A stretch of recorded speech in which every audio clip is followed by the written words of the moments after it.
¿Qué tal, amigas y amigos? Bienvenidos una semana más a este canal televisión y a este programa Con Más Salud. Hoy, de la mano de Moisés Santana, pues tenemos una nueva receta saludable. Esta vez una receta de judías blancas con almejas. Dos ingredientes muy opuestos, pero que combinan muy bien para una alimentación saludable. Con el médico de familia Gustavo Moreno hablaremos de los beneficios y de algunos riesgos que hay que tener en cuenta del ejercicio físico y cómo podemos evitarlos. Vamos a insistir por qué los médicos de familia prescribimos ejercicio físico. Con él también trataremos el tema de los certificados médicos deportivos y quién debe hacer este reconocimiento médico. Pero en nuestra primera visita de hoy tendremos al dermatólogo Jaime Vilar, con el que vamos a hablar de la dermatitis atópica, una enfermedad propia de la piel que se manifiesta muy frecuentemente con eczemas. Pues a pesar de todo este contenido de nuestro programa de hoy, vamos a empezar nuestro programa con un reportaje hablándoles de la sarcopenia. ¿Qué es? La sarcopenia es la pérdida de masa muscular esquelética que va teniendo lugar con la edad. Y este concepto es muy importante que lo tengan en cuenta porque está directamente relacionado con una mayor fragilidad en las personas mayores, lo cual se refleja en un mayor grado de discapacidad y de pérdida de la independencia de las personas que la sufren. Con Samuel Sarmiento, doctor en Ciencias de la Educación Física y del Deporte, trataremos este tema y cómo podemos evitarla. ¿Qué les parece si nos acompañan?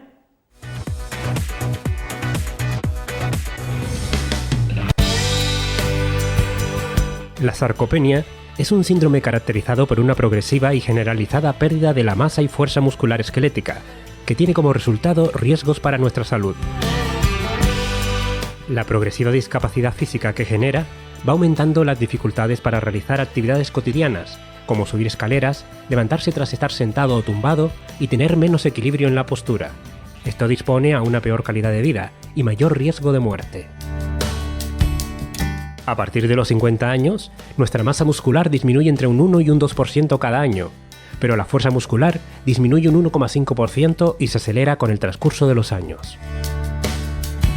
La debilidad funcional asociada a la sarcopenia afecta aproximadamente al 7% de los adultos de más de 60 años y a un 20% de los mayores de 80 años. Estos porcentajes son más altos en personas sedentarias que no realizan ejercicio físico y 2 veces mayores en los hombres que en las mujeres.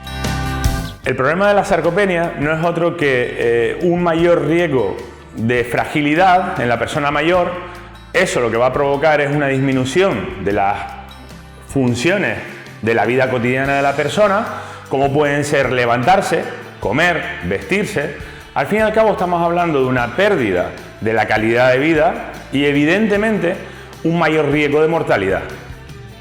La sarcopenia puede aparecer o agravarse coincidiendo con una dieta inadecuada de proteínas y calorías, usadas para satisfacer las necesidades de nuestro cuerpo, y por lo tanto asociada a una pérdida de peso.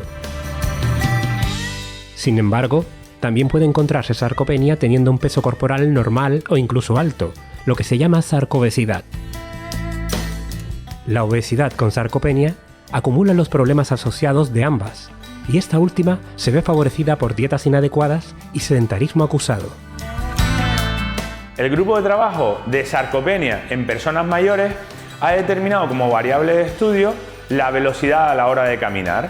Precisamente el punto de corte que se ha establecido es de 0,8 metros partido segundo, o lo que equivale a caminar a 2,8 kilómetros por hora. Sería cubrir una distancia de 100 metros aproximadamente en 2 minutos. Si la velocidad a la hora de caminar está por debajo del punto de corte, procederíamos a medir la masa muscular. Si esa masa muscular está dentro de valores normales, entendemos que no existe sarcopenia. Sin embargo, si esos valores de la masa muscular son extremadamente bajos, entenderíamos que existe sarcopenia. Sin embargo, cuando las personas son capaces de caminar por encima de 0,8 metros segundo, bastaría tan solo con medir con dinamómetro los niveles de fuerza muscular y si esos valores son normales, entendemos que la persona no tiene riesgo de padecer sarcopenia. Si esos valores son bajos, procederíamos al protocolo anterior. Mediríamos la masa muscular y veríamos si es baja o no. Como profesionales de la actividad física y del deporte, cuando nos encontramos con un diagnóstico de sarcopenia, lo que tenemos que tener en cuenta es preparar un programa de actividad física orientado sobre todo a la ganancia de masa muscular, orientado sobre todo al trabajo de fuerza, entendiendo que tenemos que tener en cuenta las características de la persona que nos llega y evidentemente hacia dónde queremos llevarla. La planificación de entrenamiento de una persona diagnosticada de sarcopenia es una planificación de entrenamiento donde la frecuencia semanal que va a tener de entrenamiento con nosotros va a ser de 3 a 5 veces por semana. De esas 3 a 5 veces por semana, al menos 2-4 veces por semana deben ir orientados al trabajo de fuerza. Y si le damos prioridad a unos grupos musculares, en este caso son los grupos musculares de las extremidades inferiores.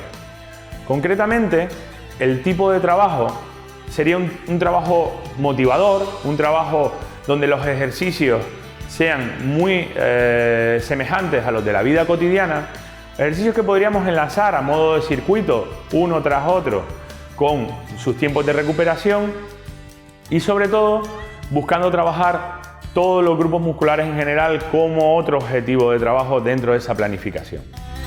Como hemos visto, la sarcopenia es un problema de salud, desde el punto de vista que la pérdida de masa muscular, la pérdida de los niveles de fuerza nos va a llevar a una disminución del rendimiento físico. Esa disminución del rendimiento físico va a provocar un aumento del riesgo de caída, incluso un aumento del riesgo de mortalidad. Desde nuestro punto de vista, deberíamos continuar con estrategias de prevención y tratamiento de la sarcopenia con la participación en programas de ejercicio físico donde se tenga que trabajar la fuerza y la potencia.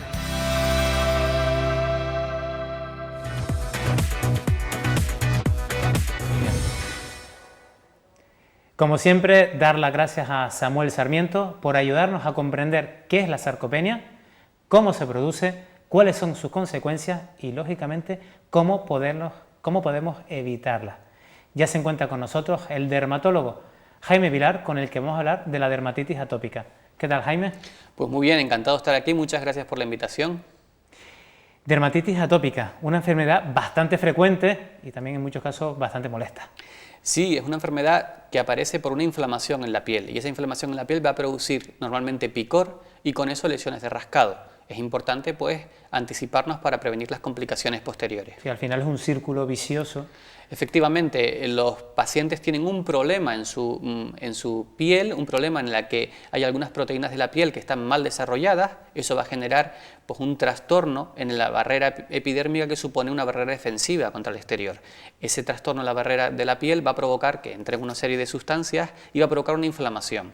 Efectivamente, esa inflamación va a producir picor y el picor va a producir lesiones en la piel, con lo cual es un círculo vicioso. Hay que intentar cortar de alguna manera, o mejorando el estado de la piel o tratando la enfermedad. ¿Cuáles son los síntomas que se manifiesta esta enfermedad? Porque según la época evolutiva de la persona se manifiesta de una forma u de otra. La dermatitis atópica es una enfermedad que puede aparecer a cualquier edad, pero realmente los casos que se ven en su gran mayoría son niños antes del desarrollo hormonal. Puede aparecer desde recién nacidos, unos meses después del nacimiento, hasta niños un poquito mayores y en la mayoría de los casos se va a resolver al llegar a la adolescencia. En los niños recién nacidos las lesiones son principalmente en las zonas extensoras de las extremidades, es decir, los brazos normales y las piernas. En niños un poco mayores las lesiones se localizan principalmente en flexuras, ya sea en los huecos de los brazos o en los huecos posteriores de las rodillas. Son las zonas más frecuentes, también pueden aparecer en el cuello y en la cara. En los adultos, cuando persiste la enfermedad, las lesiones son más parecidas a los niños mayores, es decir, flexuras, cara, párpados y cuello. Son las zonas más frecuentes afectadas y la enfermedad, aunque tiene un tratamiento bastante sencillo, puede llegar a complicar y a molestar en la vida normal de los pacientes. ¿Se sabe realmente cuál es la causa de esta enfermedad? Efectivamente, como todas estas enfermedades que son un poquito complejas, llamamos que su etiología es multifactorial. Hay una predisposición genética, eso no cabe duda, pero también hay una serie de alteraciones en el desarrollo de la barrera que supone defensiva de la piel. Es decir, la piel no está bien formada del todo. Hay una serie de proteínas que se llaman filagrinas que no se desarrollan completamente en algunos pacientes y va a provocar que esa barrera que nos sirve de defensa contra el exterior esté mal formada, está dañada.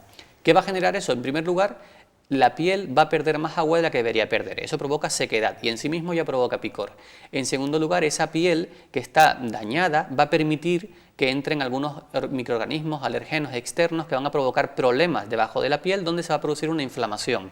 Y esa inflamación es la que al final acaba produciendo todos los síntomas de la enfermedad. Hablas de alergeno, es frecuente además confundir la dermatitis atópica con la alergia. ¿Son iguales, son diferentes? Son diferentes. Realmente, si hablamos de dermatitis atópica en sí, en ningún momento nos referimos a ninguna capacidad alergeno del paciente, ¿no? Sí es cierto que la atopia en sí mismo se considera como una especie de grupo de enfermedades en los que se interrelacionan entre sí. El asma se interrelaciona a la dermatitis atópica y la rinitis alérgica, pero cada una en sí misma puede ser una enfermedad distinta. Cuando hablamos de alergia en la piel... Es decir, que algunas se pueden manifestar en un paciente, otro tener todas y otro tener dos. Exacto, hay pacientes que pueden ser solo asmáticos, otros que pueden tener solo dermatitis y otros que pueden tener asma, dermatitis y rinitis. No hay por qué tener las tres cosas. Es verdad que el que tiene una parte de este tríada de enfermedades es más frecuente que tenga el resto, ¿no? Pero no es obligatorio. Lo que sí es importante, cuando nosotros hablamos de alergia en la piel, hablamos de dermatitis alérgica y suele ser por un contacto, por algo externo, ¿no? Y eso hay que demostrarlo con las pruebas de contacto. Cuando hablamos de la dermatitis atópica, simplemente hablamos de una enfermedad inflamatoria de la piel. Es verdad que hay pacientes que por esa piel dañada y por esa necesidad de utilizar diferentes cremas para mejorar la piel, acaban desarrollando alergias a algunos componentes de algunos productos, pero eso no es la causa de la enfermedad. La enfermedad realmente es una enfermedad inflamatoria y es diferente de la alergia en sí mismo, como puede estar la rinitis alérgica o el asma, que son unos componentes alergenos más significativos en el desarrollo de esas enfermedades. La enfermedad suele desaparecer en la edad adulta, pero también podemos tenerla, como nombraste a alguien, pero ¿se puede diagnosticar por primera vez la dermatitis atópica en la edad adulta? Se puede diagnosticar por primera vez en la edad adulta, efectivamente. ¿Se puede empezar en la edad adulta? Sí, siempre, normalmente de pequeños la dermatitis es más frecuente en niños, ¿no? Pero sí es verdad que en la mayoría de los casos la barrera epidérmica, que es imperfecta cuando somos pequeños, con el desarrollo hormonal pues llega mayor cantidad de grasa y esa grasa en sí misma mejora la hidratación de la piel y la convierte en una barrera epidérmica más eficaz. La mayoría de los casos, los niños se recuperan de la dermatitis al llegar al desarrollo hormonal y de adultos nos queda algún estigma menor de dermatitis, como puede ser pues, las ojeras, puede ser la palidez facial o la queratosis pilar, que son pequeños granitos que nos salen ya sea en extremidades o en brazos o en piernas, ¿no? Son algunos síntomas menores. En algunos casos concretos sí es verdad que puede aparecer una dermatitis severa que aparece prácticamente de adultos. Y en ese caso a veces es un poco más difícil el diagnóstico, conviene descartar otras posibles causas, pero sí puede aparecer una dermatitis atópica severa del adulto, que como te decía previamente, el manejo a veces es complejo, ¿no? También es frecuente que en las consultas nos digan si la alimentación puede influir o no en la dermatitis atópica. Eso es una buena pregunta y de hecho en muchas ocasiones convertimos la vida de los padres de esos niños que tienen dermatitis atópica en una vida más compleja de lo que debe ser. Lo cierto es que la alimentación en concreto no ha demostrado grandes evidencias de que afecte a la evolución de la enfermedad. Es decir, alergias a alimentos no tienen por qué empeorar el desarrollo de la dermatitis atópica y eso son cosas que debemos tener en cuenta. En algunos casos de dermatitis atópicas muy severas que responden mal al tratamiento, se puede hacer algún estudio de alergias a alimentos en concreto o alguna otra cosa para ver si pudiera haber algún factor que nos estuviera de alguna forma empeorando o dificultando la respuesta terapéutica. Pero por definición no se debe retirar ningún alimento de la dieta de un niño que tenga una dermatitis atópica, aunque en este caso sea severa, no habría por qué. Claro, porque tú puedes tener la dermatitis atópica y también la alergia a un alimento y ser las dos cosas independientes, aunque se puedan agravar. Sí, de hecho, como te decía, la dermatitis atópica al final lo que es una enfermedad en la que nuestra barrera defensiva con el exterior está mal desarrollada y no funciona del todo correctamente. Eso es fácil entender, que entran más alergenos por la piel y que esa piel que está reaccionando puede acabar desarrollando una alergia concreta contra un producto, ya sea una crema, ya sea un medicamento, otras circunstancias. Pero en realidad no es la causa de la enfermedad, sino que es un componente más del desarrollo de una enfermedad más compleja.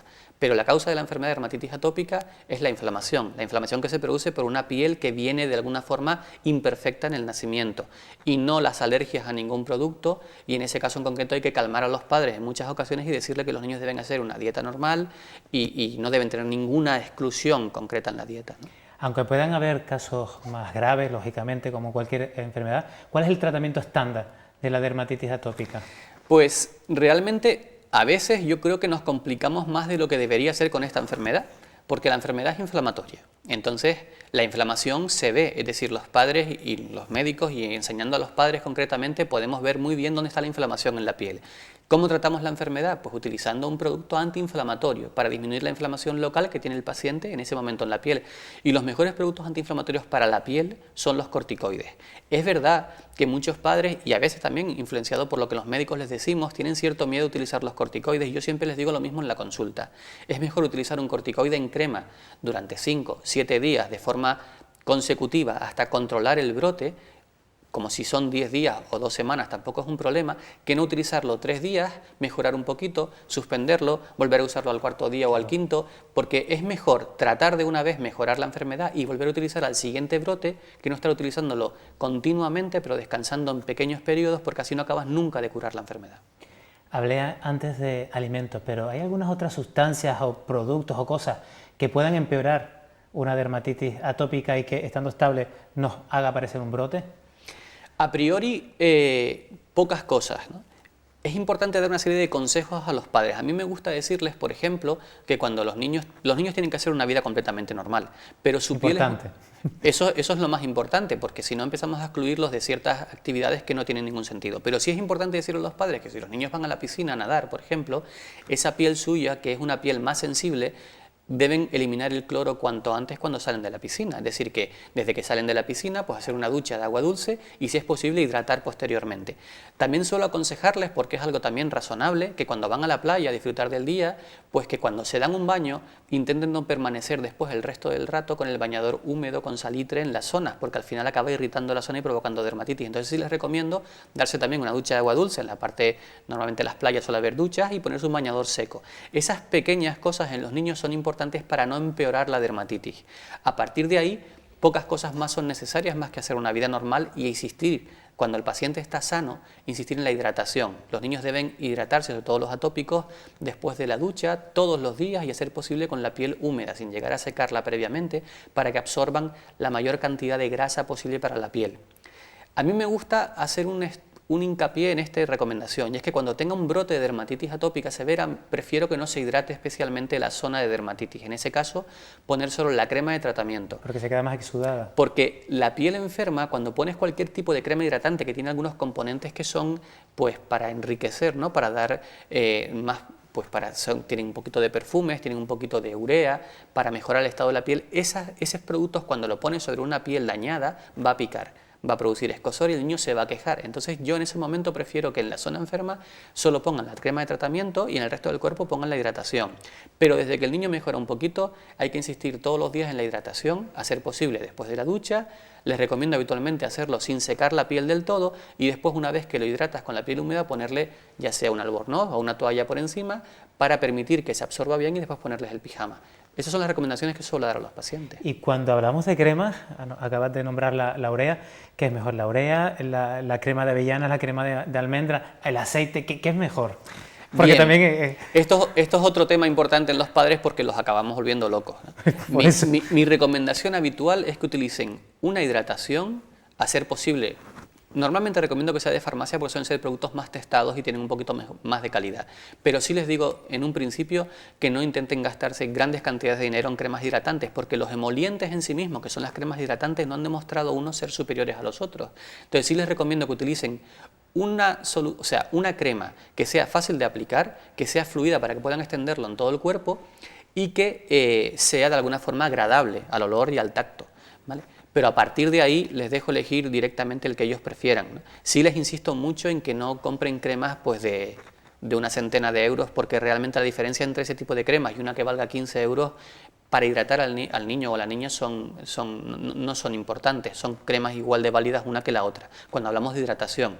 Cuando hablamos de tratamiento, habrá que usar la crema de corticoide, pues, que el médico te prescriba, ¿no? Claro, otra cosa es el caso particular de alguien que, si una crema determinada pueda irle mal por los excipientes, por lo que fuera. Efectivamente, hay pacientes que muchas veces recomiendan una crema hidratante que a lo mejor es muy ungüentosa, tiene una presentación que sea pues muy sólida, ¿no? Eso es muy complicado para hidratar todo el cuerpo. Y también algunas que son muy fluidas, realmente acaban hidratando muy poco, ¿no? Entonces, en este caso, yo recomiendo cualquier crema de farmacia, ya sea en base de aceite o ya sea un poco poco más líquida, pero que a los padres les resulta agradable, al niño le resulta agradable, y con esa hidratación va a ser suficiente. No hay que comprar una en especial. Yo también me vi, aunque fue una sola vez, pero bueno, una madre me comentó un día, ¿puedo bañar a mi hijo de forma diaria? Sí, bueno, esa es otra de las cuestiones habituales, ¿no? Prometo que nada más que me pasó una vez, pero bueno. No, pero sí se pregunta, porque realmente, bueno, desconozco un poco, a lo mejor es tradición, ¿no? Oral o lo que sea. Es verdad que con algunas enfermedades de la piel los padres tienen ciertas dudas si sobre se deben bañar o no los niños. Incluso con la varicela te preguntan si deben bañar a los niños o no. La higiene debe ser normal. Sí se recomienda a un niño con dermatitis atópica, teniendo en cuenta que su piel tiene una dificultad para controlar el agua que tiene, con lo cual evapora más agua y se reseca más. Cada vez que bañamos a los niños la piel se reseca más. Entonces, no se recomienda bañarlo más de una vez al día, pero hay que bañarlo una vez al día, ducharlo una vez al día. Y es muy importante que después de la ducha se hidrate con crema, porque si no, sí vamos a favorecer que se reseque más. Por ejemplo, hay algunos atópicos que empeoran un poco en la adolescencia, un poco más adultos, porque empiezan a hacer una actividad deportiva y a lo mejor se duchan 2 y 3 veces al día. Y eso les reseca mucho la piel. Claro. A esos pacientes hay que insistirles, si es posible, cuando vayan a hacer la actividad deportiva, pues llevarse un tipo de una crema muy fluida y después de la ducha hidratar la piel. Si se van a duchar 2 veces al día, hidratarla las 2 veces al día, porque si no la piel se va a ir resecando. ¿Las mascotas pueden empeorar la dermatitis atópica? Eso es una buena pregunta y está enlazada al tema de la atopia en sí misma, ¿no? Cuando hablamos de rinitis alérgica, de asma y de dermatitis, que dijimos que eran entidades que se pueden relacionar o también pueden ir separadas. Las mascotas en sí mismas para la dermatitis atópica tienen poca importancia. Es verdad que el paciente que tenga una rinitis, por ejemplo, si es alérgico a los ácaros y el pelo de la mascota pues, tiene ácaros, pues puede tener más síntomas de rinitis, puede tener más estornudos y eso puede empeorar un poquito la rinitis y el asma también. En el caso de la dermatitis yo realmente no suelo recomendar que quiten las mascotas de la casa. Sí recomiendo que utilicen ropa interior pues, de algodón, que no tengan toda la casa llena de alfombras o de productos que acumulen mucho polvo y insistir sobre todo en los procesos de hidratación. Pero las mascotas en realidad no es una cosa que suela preguntar demasiado a los niños, porque no me parece tan importante. ¿Las prendas de vestir influyen? Sí, efectivamente, una prenda de vestir de licra muy ajustada que dificulte la transpiración de la piel pues puede provocar irritación y esa irritación va a provocar un poco de dermatitis. Entonces siempre ropa de algodón, ropa eso que sea holgada, que permita transpirar la piel, va a ser ropa que los pacientes toleren mejor que una ropa demasiado ajustada o que tenga dificultad para transpirar. Y ya que estamos en Canarias, una última pregunta. ¿Podemos tomar el sol con una dermatitis atópica, tanto normal como en un brote? Bueno, es que de hecho uno de los tratamientos que existen para las enfermedades autoinmunes o inflamatorias de la piel es la radiación ultravioleta. La radiación ultravioleta por sí misma, es decir, la exposición solar, disminuye las defensas, con lo cual incluso es un tratamiento beneficioso para los tratamientos para las enfermedades de la piel que son inflamatorias como la dermatitis atópica. Es importante tener en cuenta que no se trata de quemarse al sol, sino de broncearse. Cualquier enfermedad, ya sea la dermatitis atópica o la psoriasis, en la que el paciente tenga cierta predisposición a broncearse 30-35 minutos al día, va a mejorar la sintomatología de la enfermedad. Siempre que hagamos las medidas de hidratación que hay que hacer, pero la exposición solar moderada sin provocar quemaduras es de hecho positiva para este tipo de enfermedades. Jaime, pues muchísimas gracias por esta magnífica entrevista. Un placer, estoy encantado de estar aquí. Te esperamos nuevamente. Muchas gracias. Bueno, después de esta interesante entrevista, como han podido ver, pues les vamos a dejar con una más que saludable receta de judías blancas con almejas con nuestro compañero Moisés Santana.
tú también haces posible este programa.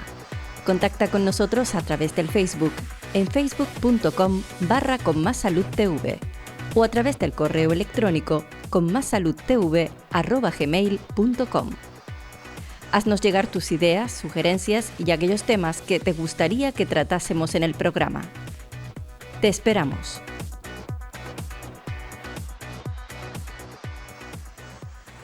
Como siempre, muchísimas gracias a nuestro compañero Moisés Santana por esta riquísima receta de judías con almeja. Y con nuestro siguiente invitado vamos a hablarles de ejercicio saludable.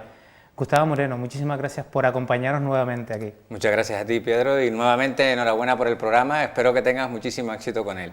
Muchas gracias. Mira, siempre estamos acostumbrados a oír los beneficios del ejercicio físico, que es bueno para esto, bueno para lo otro, pero no nos queda muy claro cuando aquellas personas que están sedentarias, que no realizan ejercicio físico, los riesgos de no hacer ejercicio físico. Y me gustaría recordar la imagen que pusimos con nuestro compañero Ricardo Redonda cuando estuvimos hablando de obesidad infantil, de precisamente la paradoja francesa. ¿Nos podías hablar un poquito de ella?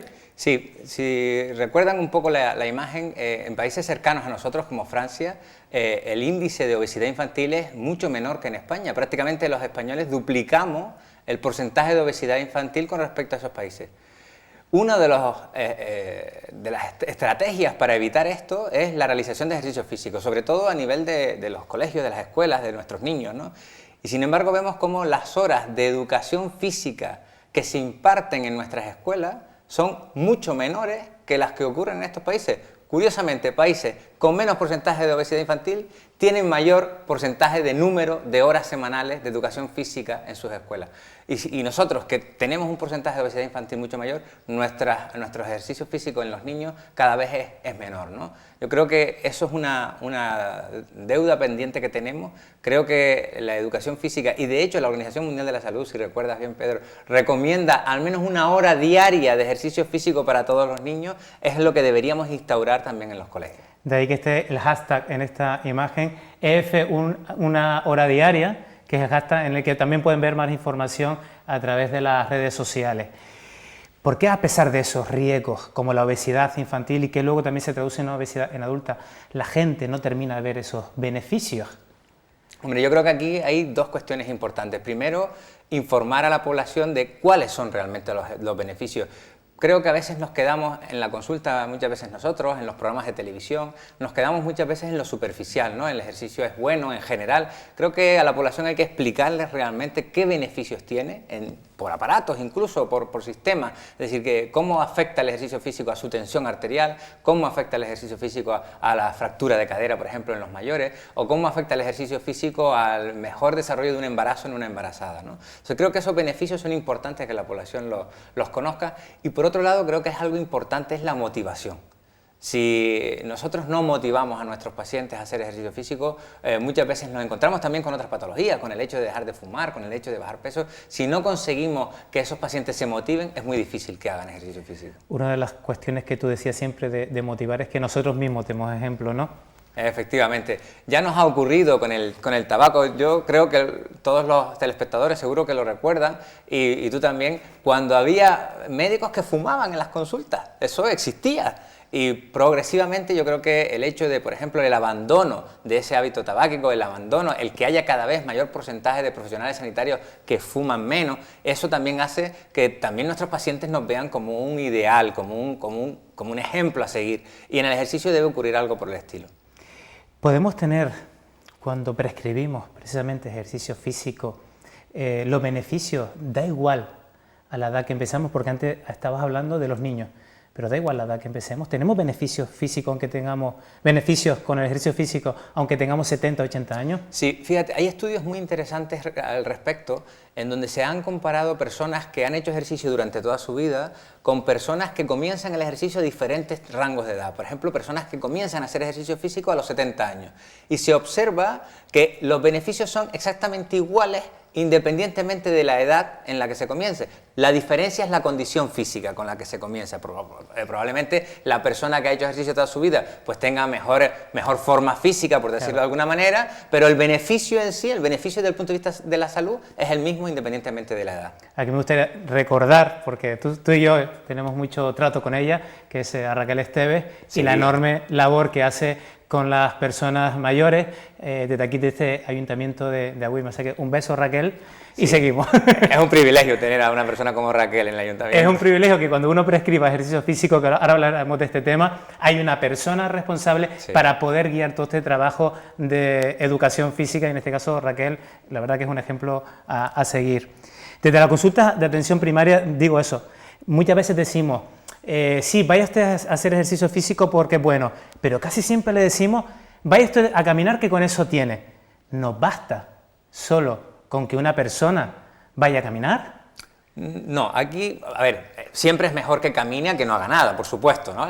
Pero partiendo de esa premisa, lo ideal es que combinemos los tipos de ejercicio. Y hay un compañero que trabaja en un centro de salud en la península, que lleva un programa también de ejercicio físico, que dice lo importante es divertirse con el ejercicio, ¿no? Y lo más variado posible. Yo a los pacientes les suelo preguntar siempre si hay algún ejercicio que les guste más, porque hay gente que te dice que ellos jugaban al balonmano de jóvenes, y ¿por qué no formar un equipo de balonmano de mayores o de su misma edad? Eso por un lado. Y por otro lado, es importante saber que hoy en día hay estudios que hablan también de los beneficios de otros tipos de ejercicios que no son el ejercicio aeróbico. Caminar es un ejercicio aeróbico, un ejercicio donde nuestros pulmones, nuestro corazón, pues se ponen en marcha. Pero hay otros tipos de ejercicios, como por ejemplo el ejercicio de fuerza, bien con pesas, bien con cintas, bien con la fuerza de nuestro propio cuerpo, que se ha visto que ha demostrado que también tiene beneficios en salud. Incluso las nuevas variantes de ejercicio físico, como los ejercicios de alta intensidad o los ejercicios interválicos, se ha visto que también tienen mejoras en salud, sobre todo en la composición corporal, en la prevención de diabetes, en el retraso de las metabolopatías, o sea que tienen beneficios físicos, beneficios saludables, distintos tipos de ejercicio. Cuando preparábamos tú y yo esta entrevista, te comentaba, ¿no?, que como vimos ahora al principio del programa, estamos hablando también de la sarcopenia con Samuel Sarmiento, en el que intentamos hacer, que podamos hacer ejercicios de fuerza para intentar perder esa masa muscular esquelética y que evitemos mayor fragilidad y por tanto incluso mayor riesgo de caída en las personas mayores. Esto es uno de los ejemplos de que no solo con caminar es válido el ejercicio, hay que hacer otras cosas también. Efectivamente, hay un estudio muy bonito hecho en Holanda con pacientes mayores de 80 años, en donde cogían a las mujeres con una densidad mineral ósea, es decir, aquellas personas que tenían más fragilidad para fracturarse, que tenían más sarcopenia, que tenían menos calcio en sus huesos, para que la gente que nos está viendo los entienda, y las ponían a dar 10 saltitos todos los días, y se veía en una prueba de densidad mineral ósea cómo eso solamente subía la densidad, hacía que el hueso estuviera más fuerte, con lo cual no solo es caminar, también vemos que ejercicios de impacto, ejercicios de fuerza, también mejoran otros tipos de sistemas corporales. Preparando esta entrevista también comenté con algunos compañeros licenciados en Ciencias de la Educación Física y del Deporte que me ayudaron un poquito, porque al fin y al cabo esto es una prescripción también que hacemos desde nuestra consulta de atención primaria. Muchas veces se le define al ejercicio físico como una polipíldora, precisamente por los múltiples beneficios que tiene en nuestro organismo. Pero ¿cómo podemos ajustar la dosis de esta polipíldora? Hay que tener en cuenta que esta es una polipíldora, y es verdad, porque tiene beneficios en prácticamente todos los sistemas de nuestro organismo, tanto desde el punto de vista circulatorio, cardiovascular, osteomuscular, endocrino, etcétera, etcétera, pero sí es verdad que es una píldora que es muy individual. ¿Vale? Por lo tanto, no le vale la misma prescripción de ejercicio a ti, que a mí, que a una persona que sea diabético o que a alguien que haya tenido un infarto. Y por lo tanto tenemos que individualizar mucho el tema. Y en base a esto, nuestra polipíldora se va a basar en dos factores importantes. La dosificación, como tú dices, se va a basar en dos factores importantes. Por un lado, en el riesgo que tenga esa persona de sufrir algún evento importante relacionado con el ejercicio. Por ejemplo, y voy a poner un ejemplo muy sencillo, no es lo mismo prescribirle ejercicio físico a una persona que haya tenido un infarto o a una persona joven que no padezca de nada, ¿vale? Eso por un lado. Y por otro lado, la polipíldora también, la dosificación y la intensidad, o como si dijéramos los miligramos de esa polipíldora, van a venir en función de la condición física de la persona, es decir, la forma física que tenga. No es lo mismo prescribir ejercicio físico a una persona que no ha hecho nada en su vida y que lo único que ha hecho es estar sentada en el sillón, a alguien que durante toda su vida ha sido un deportista y que ahora viene a la consulta por alguna patología. Por lo tanto, la condición física del deportista será mucho mejor de la persona que no ha hecho absolutamente nada. Y por ahí podemos ir dosificando. Efectivamente. También me comentaban, por ejemplo, una recomendación que solíamos hacer mucho nosotros cuando había una lumbalgia. Tiene un señor un dolor de espalda y lo primero que le decimos, estate quieto. Los tiempos, los estudios van cambiando y los tiempos van cambiando y esta concepción también del estarte quieto va cambiando. Y sí, ahora intentamos que se mueva lo más pronto posible porque se ha visto que lo otro tenía mucho más riesgo, ¿no? Efectivamente, hoy en día todas las guías, y de hecho hace poquito que participé en una guía de lumbalgia, contraindican el reposo absoluto en la lumbalgia, cosa que hasta hace unos años, pues yo recuerdo a compañeros nuestros decir, bueno, pues quietito en cama, intente hacer lo menos posible. Hoy en día se sabe que eso es lo peor que se puede hacer para una lumbalgia mecánica, ¿no? ¿Tenemos que ser los médicos de atención primaria los que prescribamos el ejercicio físico? Hombre, yo creo que sí. Yo creo que el ejercicio... Perdón, lo digo en contraposición con que pueda haber discusiones que tienen que ser los médicos especialistas en medicina del deporte, por ejemplo. A ver, yo creo que aquí hay campo para todo el mundo. Es decir, una cosa es la prescripción de ejercicio físico en pacientes que son deportistas y que van a prepararse algo. Está claro que ahí necesitan un médico de medicina deportiva. Otra concesión es la prescripción de ejercicio físico en pacientes de alto riesgo. Imagínate, por ejemplo, un paciente diabético, obeso, que ha tenido infartos, uno o varios infartos, que se ha hecho un cateterismo. Ese tipo de pacientes que nosotros llamamos pacientes de alto riesgo, lo ideal sería que fueran valorados por un médico de medicina deportiva. Eso sería lo ideal. O como mínimo por un médico con capacidad para hacer las pruebas necesarias que nos aseguren que el ejercicio va a ser saludable. Un cardiólogo, etcétera. Pero la gran mayoría de la población son las personas que vienen a la consulta de atención primaria, son personas con un riesgo intermedio, ¿vale? Personas que son hipertensas o son diabéticas o son obesas y fumadores, son personas con las que más o menos podemos hacer una buena prescripción de ejercicio físico y ahí el médico de atención primaria tiene que tener un punto importante de participación. Claro, porque nosotros estamos prescribiendo actividad física, exacto, que es diferente a prescribir deporte, que es cuando la actividad física se dirige a un fin competitivo y que requiere otro tipo de preparación. Efectivamente. Una cosa es actividad física, que es movernos por encima de las necesidades basales, es decir, una persona que esté quieta, que esté en cama, tiene unas necesidades X, a partir de que los movemos ya eso se considera actividad física. Prescribimos también algo de ejercicio físico, porque mientras que el ejercicio físico sea considerado para mejorar nuestra salud y no sea a nivel competitivo, pues no estamos hablando de un deporte. Y después está el ejercicio que se vive con fines deportivos, con fines competitivos, en donde ahí sí que ponemos el cuerpo a unos límites que eso a lo mejor es mejor valorado por un médico de medicina deportiva.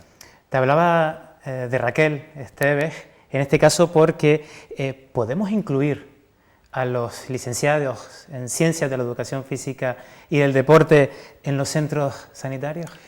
Esa es muy buena pregunta. Yo sé que te gustaría que sí, sí, esa es pero digo, ¿podemos? Ahora mismo no sé si, desde el punto de vista logístico, desde el punto de vista de la... Perdón, porque repito, una cosa es prescribirlo y otra cosa es llevar a cabo el programa. Efectivamente. Eso la gente probablemente lo asocie mucho a cuando yo tengo un problema en un hombro y tengo que ir al traumatólogo o al rehabilitador y me prescriben una rehabilitación. El médico es el que lo prescribe y el que realiza las sesiones de rehabilitación es el fisioterapeuta, ¿no? Con el ejercicio nos pasa algo parecido. Deberían ser los médicos los que, valorando un poco la condición de ese paciente y los riesgos que tiene, prescribamos el ejercicio físico, y el licenciado en educación física sería el que establece el plan adecuado para cada persona, porque claro, evidentemente no es lo mismo una persona de 80 años que una de 30, que un diabético que un no diabético. ¿Podemos ahora mismo? No lo sé. El sistema sanitario está preparado para que esa figura funcione. Me refiero, desde el punto de vista de ubicación en los centros, de logística, está preparado. ¿El problema puede ser económico? Es posible, posible. ¿Pero tú crees que ahorraríamos dinero con ello? Por supuesto, yo creo que sí. Es más, creo que con la prevención ahorramos mucho más dinero que con la intervención. Si consiguiéramos que muchos de los pacientes, ya no digo todos, pero muchos de los pacientes, un gran porcentaje de nuestros pacientes que vienen a consultas programadas, pacientes obesos, hipertensos, diabéticos, cardiópatas, consiguieran bajar peso y consiguieran mejorar su condición física, probablemente estaríamos previniendo muchísimos más eventos que con un número de consultas cada 3 meses, que actualmente vemos que no están sirviendo de mucho. Por lo tanto, yo creo que sí que se ahorraría muchos costes. A corto plazo, ese es el problema. Muchas veces queremos beneficios a corto plazo y la prevención da beneficios a medio y largo plazo. Cambiamos de torna ahora porque te voy a poner un poquito entre la espada y la pared.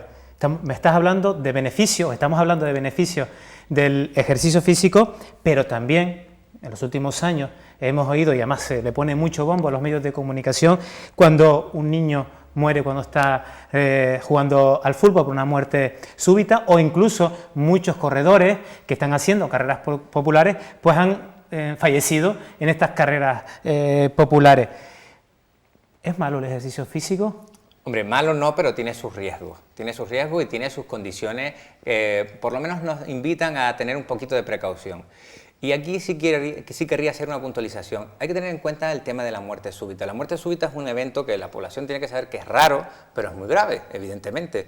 Entonces, los estudios hablan de que en menores de 35 años, y podríamos poner la edad de 35 años como ese punto de corte, en donde uno diga, hombre, a partir de aquí como que me tengo que cuidar un poquito más. Ya la pasé, ya la pasé. Sí, yo también. Entonces, en menores de 35 años, la mayoría de los episodios de muerte súbita, primero la muerte súbita es muchísimo más rara, pero la mayoría de los episodios vienen por alguna deformidad estructural a nivel del corazón, una arritmia, una válvula que está mal. O incluso una causa genética. Una causa genética, efectivamente, ¿vale? En mayores de 35 años, la mayoría de muertes súbitas vienen por cardiopatía isquémica, es decir, es una arteria del corazón que se nos tapona, que se nos cierra, impide que vaya sangre al corazón y por lo tanto nos da un infarto que ocasiona esa muerte súbita. ¿Por qué digo esto? Porque si yo soy un mayor de 35 años, debo saber que antes, y sobre todo si vengo de una condición física básica del sillón, vengo de estar muy quieto, vengo del sillón y quiero preparar alguna prueba, quiero dedicarme a hacer, ahora que está tan de moda el correr o el hacer un tipo de actividad, lo que sea, debería consultar con mi médico si tengo que hacerme algún tipo de estudio o algún tipo de revisión especial. ¿Por qué? Porque hemos dicho que los factores más importantes, uno de los factores más importantes es la edad. Si soy un menor de 35 años puedo estar un poquito más relajado, pero también se aconseja por las distintas sociedades científicas que hacer una pequeña revisión. Entonces, ¿qué riesgos puede tener el ejercicio físico? Pues, hombre, el principal es la prevención de la muerte súbita, ese es el principal riesgo. Y después tener en cuenta algunas otras contraindicaciones, como puedo tener, si soy hipertenso, pues tener la tensión más o menos controlada, si soy diabético, tener más o menos el azúcar más o menos controlado, cositas que son de sentido común. Y por supuesto, si hay una alerta de viento o de lluvia, como acabamos de tener hace unos días, ¿no? Pues entonces, pues evitar hacer ejercicio físico en esa época, o viendo, muchas veces vemos las alertas de calor y vemos a la gente que está corriendo a las 3 de la tarde, ¿no? Pues esas cositas tenerlas en cuenta. ¿Quiénes, aunque nombraste algo antes, quiénes deben hacer estos reconocimientos?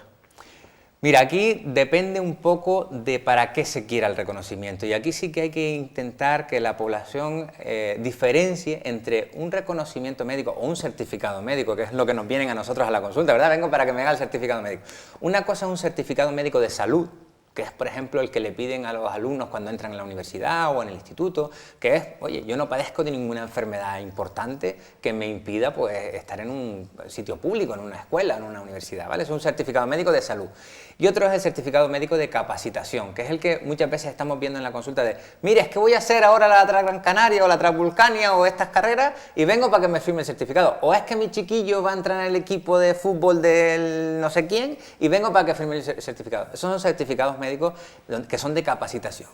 Todos los deportes que sean, o todos los ejercicios físicos que sean considerados deportes, el certificado médico no es obligatorio que lo haga el médico del servicio público de salud. O sea, nosotros como médicos de atención primaria podríamos decir, mira, pues no le voy a hacer ese certificado porque yo no tengo suficiente información ni material aquí para poder ver si esta persona es capaz de realizar una prueba física de ese nivel, ¿vale? Entonces, ¿quién debería hacerlo? Si es una federación, la federación debería tener unos médicos adscritos que son los que hacen esos certificados. Si es una persona individual, un amateur que va a hacer una prueba física, pues por ejemplo una carrera o lo que sea, pues debería irse a un médico de medicina deportiva o un médico de medicina privada, un cardiólogo o lo que sea, que le hiciera el certificado. Eso es lo recomendable, sobre todo si es mayor de 35 años. Sí, esto estaba pensando. Sí. Gustavo, como siempre es un placer escucharte, pero a mí me gustaría terminar con esta frase de que el ejercicio físico es la mejor herramienta para vivir más y mejor.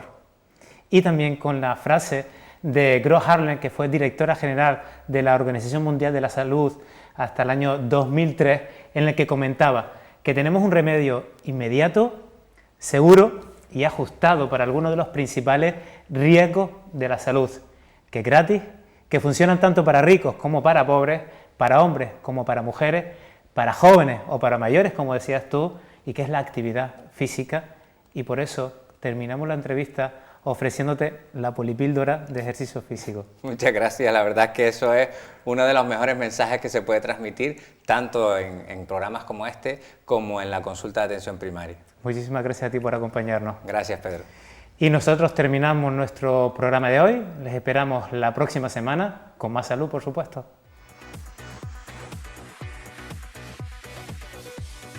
En el próximo programa conoceremos el síndrome del piramidal o falsa ciática. Les ofreceremos una deliciosa receta de empanada de sardinas. Y conoceremos las causas y síntomas de la mononucleosis infecciosa, más conocida como la enfermedad del beso.